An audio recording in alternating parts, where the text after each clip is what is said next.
Salut YouTube, ici Guillaume Slash et aujourd'hui j'avais envie de vous présenter l'ordinateur portable que je recommande pour la rentrée et cet ordinateur c'est le Xiaomi Mi Notebook Pro en version 15 pouces. Alors l'objectif de cette vidéo ne va pas être de faire un test précis, complet de l'ordinateur, ça va plus être de donner un petit retour d'expérience et puis surtout l'autre objectif ça va être de faire critère par critère ce dont a besoin un étudiant en termes d'ordinateur portable bien évidemment. Donc voilà, je vais essayer de passer un petit peu ça en revue et de dire pourquoi je trouve que le Xiaomi Mi Notebook Pro est plutôt adapté dans quasiment tous les cas.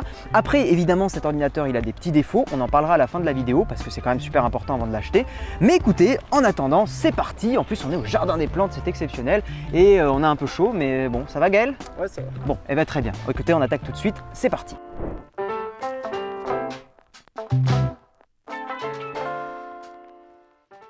Alors de quoi a besoin un étudiant? Parce que c'est pas évident forcément de choisir un ordi portable, il y a plein de critères, il y a plein de choses aussi dont on se rend compte après l'achat de l'ordinateur, notamment l'autonomie par exemple, où des fois les gens ils sacrifient un peu ça à l'achat et puis ils se rendent compte que c'est quand même un des critères les plus importants. Donc écoutez, on va passer en revue un petit peu tout ce qui me paraît important pour moi et je vais essayer de vous expliquer pourquoi je pense que le Mi Notebook Pro est pas mal sur ces nombreux points là. Premier critère, le poids. Quand on se trimballe quelque chose sur le dos tous les jours, surtout si vous marchez un petit peu pour aller à vos études, à votre école, etc., ça peut être un facteur super important. Et moi, je considère qu'il faut éviter de dépasser 2 kg parce qu'après, vous allez avoir d'autres affaires, vous allez avoir d'autres trucs et ça peut commencer à faire un petit peu mal. Et pour le coup, cet ordi, on est juste en dessous des 2 kg, on est à 1,95 kg, donc ça va. C'est, on va dire vraiment pour moi, la limite. Au-dessus, ça commence à taper un peu. Deuxième critère, super important, un bon clavier pour prendre des notes. C'est sûrement un des points sur lesquels je trouve Apple s'est un petit peu chié sur ces derniers MacBook Pro, c'est le clavier. Le clavier c'est ultra important, c'est là où vous allez noter dès qu'un prof va vous dire des choses, vous avez besoin que ça soit rapide, que ça soit agréable, pas avoir des crampes dans les mains à la fin de la journée. Et donc comme je le disais sur les derniers MacBook, je trouve que la course, le fait qu'on enfonce très peu la touche, je trouve que c'est pas très agréable le fait qu'elle soit aussi courte. Et là sur le Xiaomi Mi Notebook Pro, la course elle est plutôt correcte, elle est plutôt agréable, j'ai pas mesuré précisément et c'est vraiment un clavier où je me suis senti super à l'aise. Alors attention, je sais qu'il y en a qui savent que c'est un clavier QWERTY, ça j'en reparlerai un petit peu plus tard dans la vidéo. Troisième critère super important, une bonne autonomie. Et oui, parce que être obligé de se trimballer son chargeur tous les jours ou être obligé de chercher une prise de courant dans des amphis, des fois il n'y en a pas, dans des salles de classe, des fois il n'y en a pas non plus, ça peut être une vraie galère et ça peut vous empêcher de prendre vos notes. En laissant tourner une vidéo sur cet ordinateur portable avec une luminosité à peu près moyenne, on atteint un peu moins de 10 heures d'autonomie. Alors attention, je sais que c'est pas du tout un cas courant d'utilisation. En général, vous allez prendre des notes, vous allez surfer un peu sur le web et dans ces usages-là, on est plutôt entre 5 heures et 9 heures d'autonomie. Vraiment, ça dépend de ce que vous faites, ça dépend de la luminosité que vous mettez, ça dépend si vous regardez des vidéos en 4K aussi, ça demande un peu plus. Mais en gros, voilà, sur cet ordi, vous pouvez être à peu près entre 5 heures et 9 heures. C'est l'écart que j'ai pas forcément mesuré, mais que j'ai ressenti. Par contre, bien évidemment, si vous faites du montage vidéo, si vous faites du jeu vidéo sans le chargeur, donc uniquement sur batterie, vous allez tenir 1h30, 2 heures. Mais ça, en même temps, vous demandez au PC de travailler à fond, donc c'est normal qu'il ne tienne pas du tout. Alors moi, j'ai la version i7 avec 16 Go de RAM, mais j'ai regardé un petit peu d'autres tests sur la version i5 et c'est celle que je vous recommande parce que l'autonomie est un petit peu meilleure et le gain de performance, je trouve, se justifie pas dans la version i7. Si j'avais pu choisir, j'aurais plutôt pris la version i5, surtout qu'elle est quand même pas mal moins chère. Pour vous donner une idée, on gagne à peu près 30 minutes sur le test de lecture vidéo, donc on n'est pas à un peu moins de 10 heures, on est à 10 heures et demie d'autonomie. Quatrième critère, souvent négligé par énormément de personnes, un bon trackpad, c'est super important. En fait, ça je m'en suis rendu compte quand j'ai eu mon MacBook Air 13 pouces et en fait, s'il y a bien un endroit où Apple gère vraiment, c'est sur le trackpad et sur sa réactivité, sa fluidité, puis le fait que c'est agréable de glisser dessus avec le doigt. Mais le vrai intérêt d'un bon trackpad, c'est surtout de pouvoir se passer de la souris et de ne pas être obligé de se la trimballer dans votre sac. Si vous oubliez des fois le dongle USB, voilà, vous n'êtes pas forcément embêté parce que le trackpad fait super bien l'affaire, surtout que maintenant, donc sur le Xiaomi Notebook Pro ou même sur les Mac, etc., il y a la gestion des gestes. Dès que vous faites par exemple 3 doigts vers le haut, ça vous affiche les applications actives. C'est un raccourci sur lequel je me suis beaucoup habitué sur MacBook et sur le Xiaomi, il y est aussi. Donc j'ai pu retrouver un petit peu mes habitudes et j'ai pas été dépaysé en l'utilisant. Et je vous recommande vraiment de vous habituer aux gestes sur les ordinateurs portables. Vous allez voir que vous gagnez souvent en productivité par rapport à la souris. Cinquième critère qui, est peut-être un peu facultatif pour certains, mais qui peut être quand même super intéressant dans certaines situations, c'est des bonnes enceintes. Oh le pigeon, bonjour. Voilà, des bonnes enceintes parce que ça permet de regarder par exemple un film, un Netflix et tout ça, sans être obligé de s'acheter des écouteurs ou des enceintes ou des machins. Enfin voilà, donc ça c'est plutôt bien. Sur le Notebook Pro, il se débrouille bien. J'ai pas trouvé ça exceptionnel, mais ça permet de se mater un petit Brooklyn Nine-Nine, un petit Game of Thrones sans souci. Give me more faith. The idea that This technology is not simply something to play the record. Sixième critère, pour le coup beaucoup plus important, c'est un SSD. Évitez absolument les disques durs sur des ordinateurs portables et encore mieux si possible un SSD de 256 Go.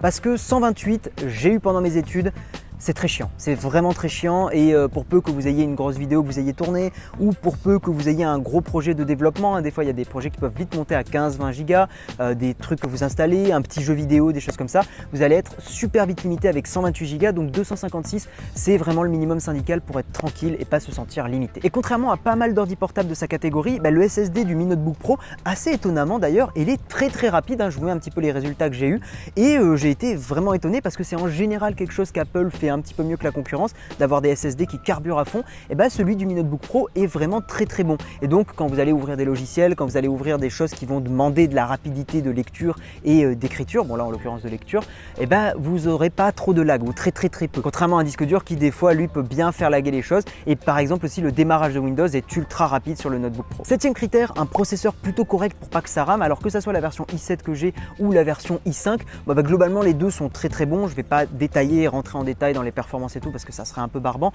mais voilà, vous n'aurez pas de problème là-dessus. Éventuellement, huitième critère, une carte graphique pas trop mal pour jouer un petit peu, parce que bon, des fois il y a des gens, ils n'ont pas forcément envie de payer et un ordinateur portable et une tour chez eux, parce que ça revient assez cher. Et sur le Mi Notebook Pro, on est sur une MX 150 de chez Nvidia. Alors attention, cette carte graphique n'est pas très puissante, c'est pas rien à voir avec des 1060, des 1070, etc. de chez Nvidia, pareil, mais c'est une carte graphique qui permet, j'ai mesuré un petit peu, j'ai fait quelques tests, j'ai pris des notes, c'est une carte graphique qui permet par exemple de jouer à Fortnite, donc en 1080p avec tous les paramètres au minimum, entre 65 et 90 images par seconde, donc en 1080p, donc la définition complète de l'écran.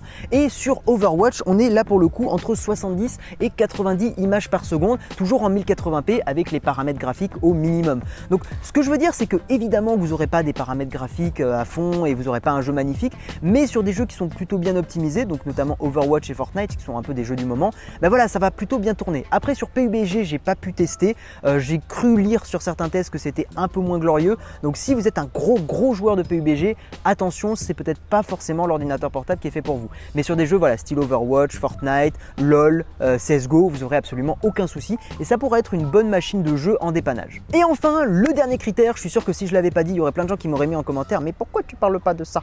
Non, le dernier critère, c'est le prix, parce que quand on est étudiant, on n'a pas forcément beaucoup de moyens. Il y a un petit enfant qui passe, donc je vais attendre qu'il passe. Bref, ce Xiaomi Mi Notebook Pro dans sa version la plus basique, donc avec un i5 et 8 Go de RAM, il coûte un peu moins de 750 €. En gros, on le trouve entre 700 et 750 en fonction des promos sur des sites comme Gearbest, Banggood, etc. Pour les performances qu'il offre, c'est vraiment un très bon prix et sur n'importe quel PC en Europe, vous n'aurez jamais cette gamme de prix là. En gros, il y a à peu près un écart de 200-300 € pour avoir la même config sur des PC du style Asus, Acer vendus en Europe. Personnellement, c'est vraiment cette version là que je recommande, i5 plus 8 Go de RAM, parce que c'est celle qui offre vraiment le meilleur rapport qualité-prix. Moi, j'ai la version i7 et 16 Go de RAM, donc c'est une version que je vous recommande. Elle coûte à peu près entre 200 et 300 € en plus, et je vous dirais de les mettre si vraiment par exemple vous faites beaucoup de montage vidéo. Moi étant vidéaste, comme vous le savez, c'est le genre de chose qui est super pratique pour moi d'avoir 16 Go de RAM, parce que Premiere ou After Effects se débrouille un peu mieux avec plus de mémoire vive.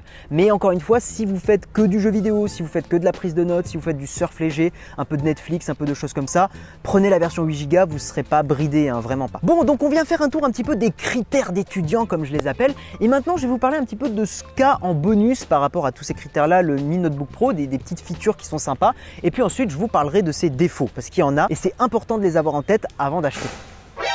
Petit détour sur les quelques bonus avec les petits enfants qui pleurent. Bon là j'en ai marre, il y en a trop qui pleurent des enfants. Donc vous l'aurez dans la piste micro, voilà. Donc plus sérieusement, monsieur Gaël, viens ici. Bonjour, je vous présente Gaël, il travaille avec moi maintenant sur la chaîne. Voilà, donc qu'est-ce qu'il y a d'intéressant sur ce Notebook Pro?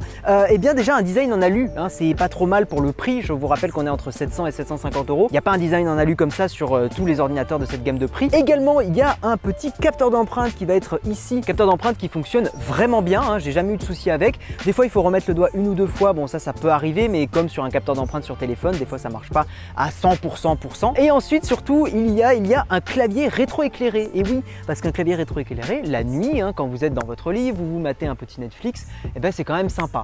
Ensuite, autre point intéressant, j'en avais parlé sur la partie des processeurs précédemment. En fait, c'est un ordi qui permet de faire du montage léger. Quand je dis léger, c'est-à-dire que vous ne pourrez pas faire des gros courts-métrages un peu vénères et tout, mais du montage léger pour YouTube en 4K. Et ben cet ordi, il le gère. Quand j'ai été au MWC il y a 4-5 mois, j'ai pris cet ordinateur pour faire justement les vidéos. Toutes les vidéos qui ont été réalisées au MWC, il y en a 2 je crois, 2 ou 3, et bien elles ont été faites avec cet ordinateur portable là. Donc il est totalement capable de faire du YouTube. Bon, après je vous rappelle que j'ai la version i7 avec 16 Go de RAM, mais je pense que même la version i5 et avec 8 Go de RAM sera totalement suffisante si vous ouvrez que Premiere et si vous faites vos montages sans ouvrir Google Chrome, sans ouvrir Firefox, sans ouvrir d'autres logiciels. Voilà, globalement ça devrait quand même le gérer. Donc pour résumer, c'est une machine qui est capable de faire du montage léger en 4K. Et puis dernier petit bonus assez sympa, eh bien il y a un deuxième emplacement pour mettre un autre SSD. Donc si vous êtes un peu limité par vos 256 Go, eh bien il y a un slot. Voilà, vous pouvez rajouter de la mémoire. Si vous avez un petit peu de thune et que vous voulez rajouter 1 Teraoctet, eh bien vous pouvez rajouter un SSD de 1 Tera dedans. C'est pas le cas de tous les ordinateurs portables, coucou Apple,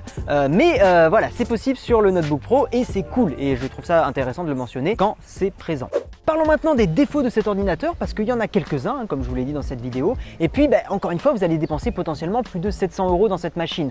Donc, il faut bien avoir en tête tous les points positifs, mais aussi tous les points négatifs. Premièrement, comme cet ordinateur n'est pas vendu en Europe, eh bien, vous allez l'acheter sur des sites style Gearbest, Banggood, etc. Et le truc, c'est que quand vous allez ouvrir et allumer pour la première fois votre ordinateur, eh bien, il vous accueillera en chinois. Et il faudra manuellement réinstaller une version européenne, donc française, de Windows 10. Alors, je vous rassure tout de suite, cette manipulation, elle n'est pas très compliqué, il y a plein de tutos sur le net, littéralement ça m'a pris moins de 30 minutes, mais après voilà, moi en informatique ça va, je me débrouille un peu, mais pour une personne qui s'y connaîtrait pas très bien, ça peut être un peu déroutant, donc faites super attention à ce critère là. Par exemple, c'est pas une machine que vous allez offrir à vos grands-parents qui s'y connaissent pas très bien en informatique, très honnêtement c'est une mauvaise idée. Deuxième point qui m'a énormément gavé, surtout que voilà, c'est totalement en lien avec mon travail, c'est le port SD. Alors comme ça vous allez dire, mais c'est con, enfin il y a un port SD, c'est vachement bien et tout. Alors oui, il y est, donc c'est quand même un point positif, mais le problème c'est qu'il y est, mais qu'il est très lent parce qu'il est fortement probable qu'en fait ils aient branché ce port SD en USB 2 et pas en USB 3 sur la carte mère. Bon, je passe les détails, mais en gros ça veut dire que vous allez plafonner quand vous allez faire des transferts de photos et de vidéos à peu près 25-30 mégaoctets par seconde. Alors que par exemple sur mon PC fixe, quand je transfère mes fichiers avec un adaptateur USB vers SD, eh ben je transfère plutôt à 100 mégaoctets seconde, ce qui est quand même 3 fois plus rapide. Alors sur des photos ça sera pas forcément méga pénalisant, mais sur des gros fichiers vidéo, par exemple des tournages comme ça où les fichiers peuvent atteindre facilement 2 Go, 3 Go, eh ben ça peut démultiplier le temps de copie énormément. Donc en fait avec cet ordinateur, même s'il a un port SD, eh ben je me retrouve à me balader avec un adaptateur USB type C vers SD, ce qui est quand même un peu con. Troisième défaut, le port USB type C qui est tout en haut à droite de la machine, c'est le port qui permet de charger l'ordinateur, mais c'est aussi le port qui permet de brancher un écran externe, par exemple en 4K 60 Hz. Ce que je veux dire par là, c'est que vous n'allez pas pouvoir en même temps charger votre ordinateur et en même temps brancher un écran externe qui a une définition un peu plus vénère que du 1080p 60 Hz. Alors heureusement il existe un adaptateur que Xiaomi vend et que je vous mets en description. J'ai quand même pas mal galéré à le trouver cet adaptateur, mais voilà, c'est chiant parce qu'il faut quand même en acheter un